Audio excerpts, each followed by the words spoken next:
அப்பாவுக்கு ஃபோன் பண்ணலாம்.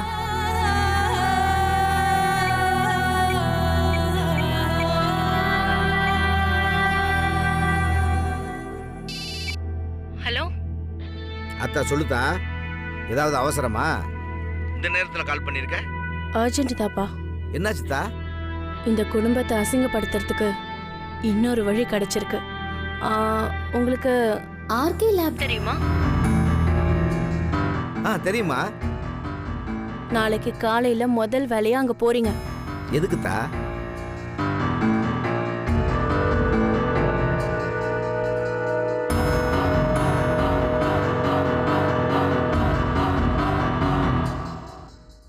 சரி, இதை கண்டுபிடிக்கிறதுனால நமக்கு என்ன லாபம்? காரணம் இல்லாம நான் எதையும் சொல்ல மாட்டேன்னு உங்களுக்கு நல்லாவே தெரியும். நீங்க முதல்ல இதை கண்டுபிடிங்க. மல்லிகா தான் இதை பண்ணலான்னு எனக்கு தெரியணும். சரிதா.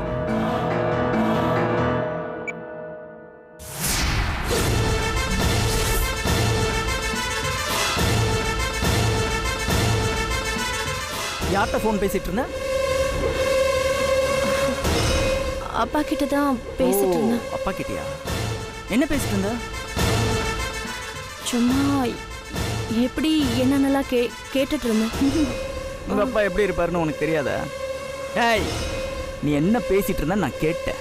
நீயா மரியாதையா என்ன பேசிட்டு இருந்தேன்னு உன் வாயால சொல்லு. சொல்லு, என்ன பேசின? இல்ல, லேபுக்கு போய். ஏய், உங்க அப்பா லேபுக்கு போனது பிளட் டெஸ்ட் பண்ண கதையெல்லாம் எனக்கு தேவையில்லை. மல்லிகா பத்தி ஏதோ பேசிட்டு இருந்த. ஓ, அதை மட்டும் தான் கேட்டியா? ஏய், சொல்றேன், நான் யோசிச்சுட்டு இருக்கேன். என்ன பேசினா அதை மட்டும் சொல்லு, மாத்தி பேசக்கூடாது. இல்ல, மல்லிகாவோட நடவடிக்கைலாம் கொஞ்சம் சரியில்லை. என்ன சரியில்லை? உன் அண்ணன் கிட்ட கொஞ்சம் அப்படி இப்படின்னு. எப்படி? இப்படி கேட்டா என்னன்னு சொல்றது? சொல்றதுக்கு கூச்சமா இருக்குல்ல. கூச்சப்படுற ஆளா நீ? சொல்லு. அவங்க ரெண்டு பேரும் ரொம்ப நெருக்கமா இருக்காங்க. அது சரியில்லை. தப்பான கண்ணோட்டத்தில் பார்த்தா எல்லாமே தப்பா தாண்டி தெரியும். நீ இப்படி நினைச்சதே தப்பு. இதுல உங்க அப்பனுக்கு வேற போனை போட்டு இதை சொல்லிட்டு இருக்கியா? நீ திருந்தவே மாட்டேல்ல. என் குடும்பத்துல ஏதாவது ஒரு பிரச்சனையை கிளப்பி அது மூலமா என் குடும்பத்தை கேவலப்படுத்து. இதை நீ உங்க அப்பன்கிட்ட போய் சொல்லி உங்க அப்பா அதை டெவலப் பண்ணி ஊர் ஊரா போய் சொல்லி இப்ப நாளைக்கு எங்க அண்ணனையும் மல்லிகாவையும் பத்தி எல்லாரும் கேவலமா பேசணும். அதானே அதானே உன் பிளான்? ஏன் நட்ராஜ் இப்படி எல்லாம் பேசுறீங்க? அப்புறம் எதுக்குடி இந்த விஷயத்தை உங்க அப்பன்ட்ட சொன்ன? அந்த மல்லிகை மேல எனக்கு ஒரு டவுட் இருக்கு. அவ ஏதோ ஒரு நோக்கத்தோட தான் இந்த வீட்டுக்கு வந்துட்டு போறான்னு எனக்கு தோணுச்சு. அதான் எங்க அப்பாவை விட்டு விசாரிக்க சொன்னேன். ஆமா, உங்க அப்பா பெரிய சிபிஐ ஆபீசரு. விசாரிக்க சொன்னே எல்லாத்தையும் கொண்டு வந்து கொட்டிடுவாரு. ஏய், நீங்களே ஒரு 420 குடும்பம், உங்களுக்கு எதுக்குடி இதெல்லாம்? பார், இன்னொரு தடவை இந்த வீட்டு விஷயம் எதையாவது உங்க அப்பன்ட்ட ஷேர் பண்ணன்னு தெரிஞ்சுதுன்னு வச்சுக்கோயேன், கழுத்தை பிடிச்சி வெளியில தள்ளிடு.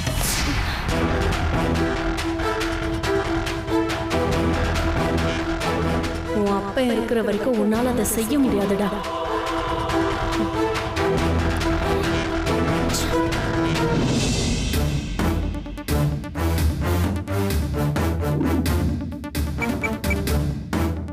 This number is currently switched off. Please try again later.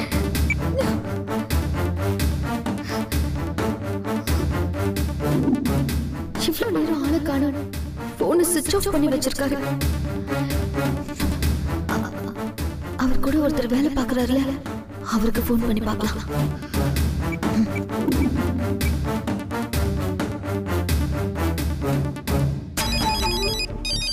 யார் நம்பர் இது?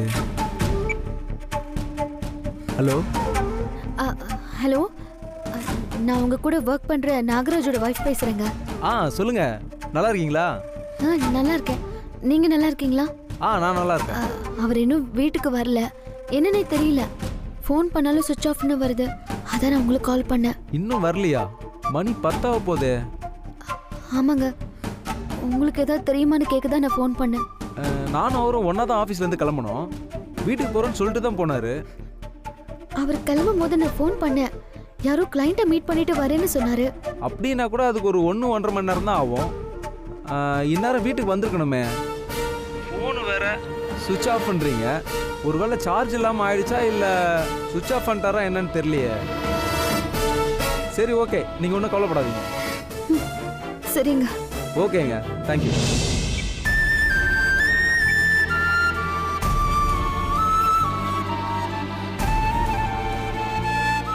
கிளைண்ட்டை மீட் பண்ற இடத்துல லேட் ஆயிருந்தாலும் இவ்வளோ நேரம் ஆயிருக்காது. ஒரு அரை மணி நேரம் முன்ன பின்னதான் ஆயிருக்கும். ஒருவேளை மல்லிகாவை பார்க்க போயிருப்பாரோ? காலையில அவளை போய் பார்க்கணும்னு சொல்லிட்டு இருந்தாரு.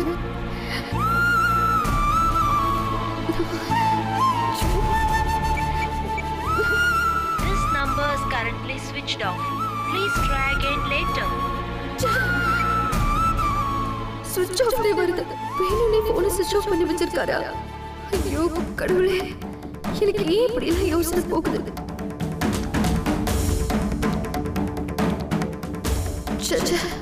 அப்படிலாம் இருக்காது.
வெற்றி மீது வெற்றி வந்து என்னை சேரும், அதை வாங்கி தந்த பெருமை எல்லாம் உன்னை சேரும்.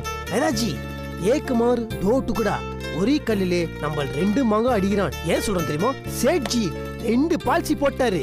சேட்டு கொண்டு சேட்டு பொண்டாட்டி கொண்டு. சேட்டு பொண்டாட்டி புப்புன்னு இருக்கும். 2 பால்சி. நாங்க அவ்வளவு ஒரு ஹாப்பி நியூஸ் நான் சொன்னுகிறேன். நீங்க எங்கேயோ பார்த்து மொச்சுனுங்கிறீங்க. और ஏங்கிரி வாய் நீங்க கோபப்படுற அளவு நான் ஒண்ணுமே பண்ணலையே. ஓ, நான் லேட்டா வந்தனால நீங்க கோபமா இருக்கிறீங்களா? ஏன் வரல? ஏன் வரலன்றது காரணம் நான் சொல்றேன். ஆனா ஏன் இப்படி திடீர்னு? என்ன இப்படி? இல்ல ரொம்ப சுகுரா பயங்கரமா வாட்ச் பண்ற மாதிரி இருக்குது. ஏன்? ஆரம்பத்துல இருந்தே பண்ணிருக்கணும், விட்டுட்டு இப்ப நான் அவஸ்தைப்பட்டுக்கிட்டு இருக்கேன். ஏங்க மறுபடியும் மைண்ட் வாய்ஸா? வை வாட்ச் பண்ணலாம் இல்ல, லேட்டா வந்த காரணம் கேட்க கூடாதா என்ன? தாராளமா கேட்கலாம். ஆனா எப்போ வரீங்கன்னு கேக்குறீங்க, எங்கிருந்து வரீங்கன்னு கேக்குறீங்க, எத்தனை மணிக்கு முடியும்னு கேக்குறீங்க. எல்லாம் கேட்டு நீங்களாவே டைம் ஃபிக்ஸ் பண்ணிக்கிறீங்க. இது புதுசா இருக்குதே. முதல்ல ஏன் லேட்டுன்னு சொல்லுங்க. அதாங்க நீங்க எனக்கு ஃபோன் பண்ண சொல்ல நான் ஒருத்தராண்ட ஃபோன்ல பேசினேன்னு சொன்னேன்ல, அவர் மறுபடியும் எனக்கு ஃபோன் பண்ணி அர்ஜென்ட்டா கூப்பிட்டாரு சேட்ஜி, அதனால போயிட்டேன். அதனால தாங்க லேட்டு. எதுக்கு மொபைலை சுவிட்ச் ஆஃப் பண்ணீங்க? மொபைலை நான் சுவிட்ச் ஆஃப் பண்ணனா? யாருங்க சொன்னது? என்னையுமே மொபைல் சுவிட்ச் ஆஃப் பண்ணவே மாட்டேங்க. ஆல்வேஸ் ஃபோன் 24 hours ஆன் இல்லையே. ஐயோ இன்னும் ஆன் ஆக மாட்டேங்குது. கரெக்டுங்க, பேட்டரி போயிடுச்சு. சார்ஜ் போட்டு ஆன் ஆகிடும். சரி, ஃபோனில் பேட்டரி போயிடுச்சு, சுவிட்ச் ஆஃப் ஆயிடுச்சு. அது ஏன் நீங்கள் இவ்வளோ டென்ஷனாக இருக்கிறீங்க? ஈவினிங் வர வேண்டியவரு 10 மணி வரைக்கும் வரலனா டென்ஷன் ஆகாதா? ஒரு ஃபோன் பண்ணி சொல்ல வேண்டியதானே? கரெக்ட். இனிமேல் அது லேட் ஆச்சுன்னா ஒரு ஃபோன் பண்ணி லேட் ஆகும்னு சொல்லிடுறேன். ஓகே வாங்க, கோச்சிக்காதீங்க. போய் ஃப்ரெஷ் ஆயிட்டு வாங்க. ஓகே. ஜலபலஜம் ஜங்கலமங்.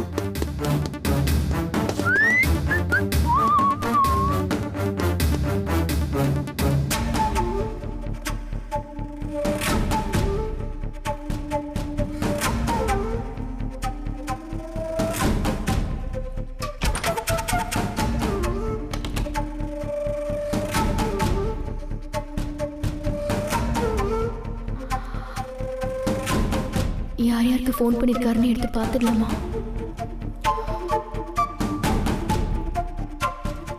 ஓகே, எடுத்து பார்த்துடலாம்.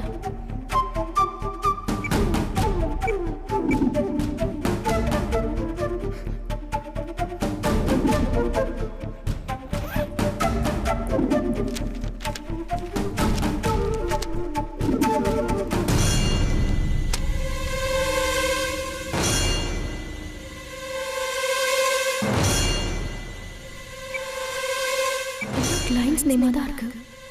மல்லிகாவோட பேரே இல்லையே.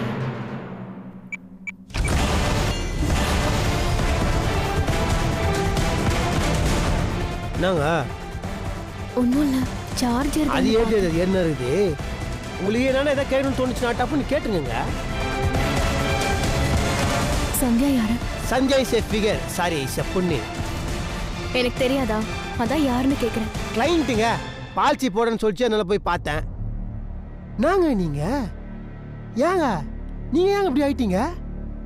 வாய் ஏன் நான் கேட்க கூடாதா? ஏ கேட்டா என்ன தப்பு?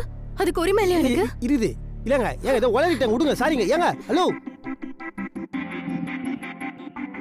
கொஞ்சம் உளறி கொட்டவா, கொஞ்சம் நெஞ்சை கிளறி காட்டவா, கொஞ்சம் வாயை மூடவா, கொஞ்சம் உன்னுள் சென்று தேடவா, கொஞ்சம் வழியை கேட்டே, அடி கொஞ்சம் கொஞ்சம் வலிகள் தருகிறாய். ஓ, நீ திரைகள் மாட்டினாய், உள்ளறைகள் பூட்டினாய், உன் இதய மூலையில் நானே இருப்பேன். காலையில் கோயிலுக்கு போனோம், போய் படுங்க. Energy energy energy.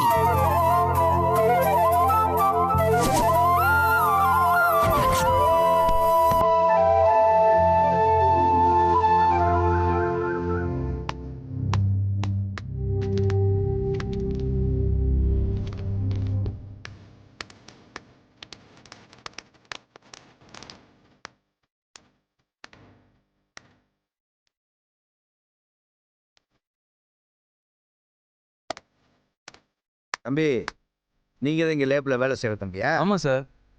என்ன டெஸ்ட் எடுக்கணும்? இங்கே எத்தனை பேர் வேலை பார்க்குறீங்க? நான் ஒருத்தன் தான் சார். ஏன்? ஆமாம், இங்கே எத்தனை வருஷமாக வேலை பார்க்குறீங்க? பல வருஷமாக வேலை பார்க்குறேன். இப்போ என்ன அதுக்கு பெரிய லேபர் யூனியன் மாதிரி கேள்வி கேட்குறேன்? கொஞ்ச நாளைக்கு முன்னால் கொசு மருந்து பாட்டில் கொண்டு வந்து இதில் ஏதாவது கலந்துருக்கான்னு உங்கள்கிட்ட யாராவது விசாரிச்சாங்களா? ஆமாம், ஒரு லேடி வந்து கேட்டாங்க. அதுக்கு நீ என்ன சொன்ன? அதில் எதுவும் கலக்கலை, அதில் எதுவும் மிக்ஸ் பண்ணலன்னு தெளிவாக சொல்லிட்டேனே. ஆமாம், இப்போ எதுக்கு அதெல்லாம் கேட்குற நீ? முதல்ல நீ யார்? உண்மையிலேயே அதில் எதுவும் கலக்கலையா? இப்போ தானே சொன்னேன், திரும்ப அதே கேட்டுட்ருக்க. முதல்ல நீ யாருன்னு சொல்லு. தம்பி, உண்மையை சொன்னேன்னா உனக்கு நல்லது. என்ன உண்மையை சொல்லணுன்றா? இவ்வளோ நேரம் என்னத்தை சொல்லிட்டு இருக்கானா? இன்னமும் உனக்கு தான் நல்லதுன்னு சொல்கிற. என்ன பண்ணுவ நீ? நான்லாம் ரவுடித்தனம் பண்ணி அதெல்லாம் வேணான்னு சொல்லிட்டு தான் இந்த வேலையில் வந்து இருக்கேன். தயவு செய்து கிளம்பு. தேவையில்லாமல் பேசி ஏதாவது சம்பவம் நடந்துட போகுது. ரவிடித்தனம் பண்ணிக்கிறீங்களா தம்பி? எந்த ஏரியாவில்? ஏன் சைதாப்பேட்டையில்? சைதாப்பேட்டை ஏரியா? ஆமாம், அங்கே கோட்டை பெருமாள் ஒருத்தர் இருப்பானே, கேள்விப்பட்டிருக்கியா? அதெல்லாம் பெரிய கைங்க. அவங்க பக்கத்துலலாம் போய் நீ நிற்க முடியாது. அவர் ஒன்று நினச்சா செஞ்சு முடிச்சிருவாரு. ஆமாம், இப்போ எதுக்கு அவரை பற்றி கேட்குற? நீ அவனை நேரில் பார்த்துருக்கியா? கேள்விப்பட்டிருக்கேன், பார்த்ததில்ல. அதுக்கு என்னப்பா? இப்போ பார்த்துக்க, அது நான் தான்.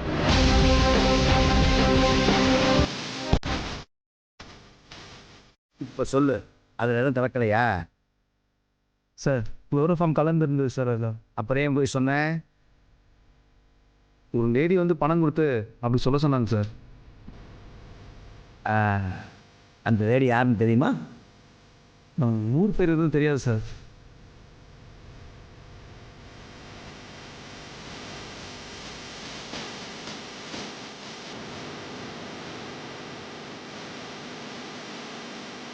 இந்த பொம்பளையன் பாரு.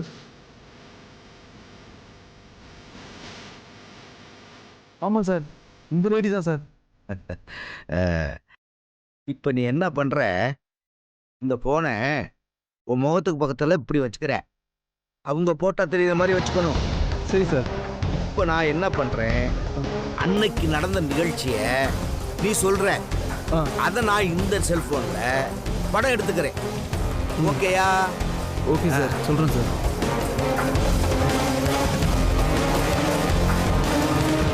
தம்பி, ஒரு வார்த்தையோட பேசக்கூடாது, நடந்ததை அப்படியே சொல்லணும். சரிங்க சார். சொல்லு.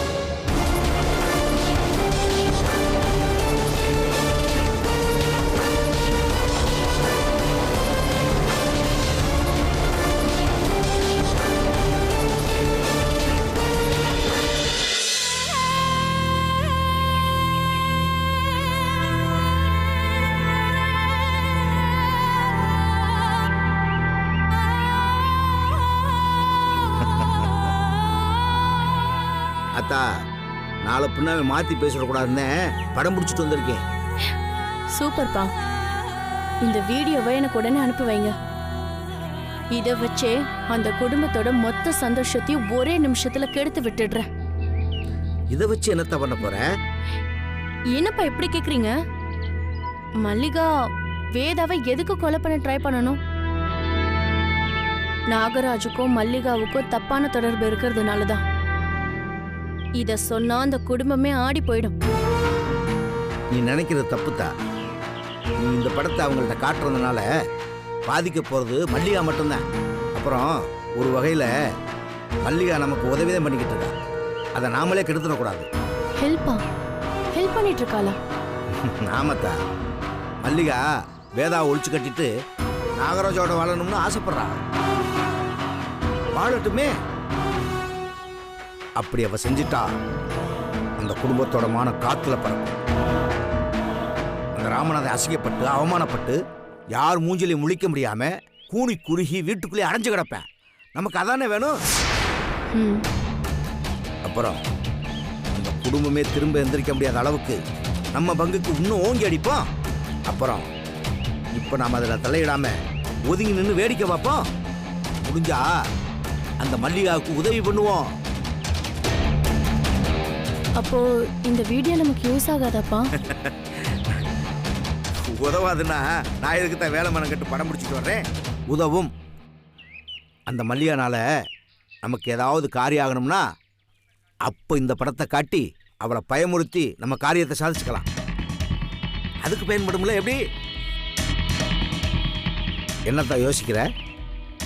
இது ஓகே, ஆனா அந்த கல்பனாவை எப்படி சமாளிக்கிறதுன்னு தான் தெரியல. அவளை எதுக்கு தான் நீ சமாளிக்க போற? நீங்க எவிடன்ஸோட வருவீங்கன்னு நான் அவகிட்ட சொல்லி வச்சிருந்தேன். அத்தா, அவளை சமாளிக்கிறதுக்கு நீயே இவ்வளவு தூரம் யோசிக்கிற? கல்பனா ஒரு முட்டாள். எதை சொன்னாலும் அவன் நம்புவான். போன இடத்துல எந்த தடையும் கிடைக்கலன்னு சொல்லிடு. சரி. ஏத்தா, வீட்டில் யாருக்காவது உன் மேல சந்தேகம் இருக்கா, இல்லை முழுசா நம்பிட்டாங்களா? எல்லாரும் நம்பிட்டாங்க. ஆனா இந்த நட்ராஜ் தான் என்ன நம்பவே மாட்டேங்கிறான். நானும் என்னென்னமோ பண்ணி பார்த்துட்டேன். ஆனா 1% கூட அவனுக்கு என் மேல நம்பிக்கையே வரல. என்னை கண்டாலே அவன் வெறி பிடிச்ச மாதிரி கத்துறான். அத்தா, உன் மேல சந்தேகத்தை வச்சுக்கிட்டு நீ அங்க எதுவுமே பண்ண முடியாது. ஏன்னா அவன் உன்னை கண்காணிச்சுக்கிட்டே இருப்பேன். சீக்கிரமாவே அவன் நம்புற மாதிரி அந்த சென்டிமெண்ட்டாக பண்ணு, ஏதாவது பண்ணு. குருட்டுத்தனமாக உன் மேலே அவங்களுக்கு நம்பிக்கை ஏற்பட்டாதான் நம்ம நினச்சதை சாதிக்க முடியும். சரிப்பா, ரொம்ப நேரம் ஆச்சு. நான் இன்னும் இங்கே இருந்தேன்னா டவுட் வந்துடும். நான் கிளம்புறேன். போயிட்டு வா, பார்த்து போயிட்டு வா.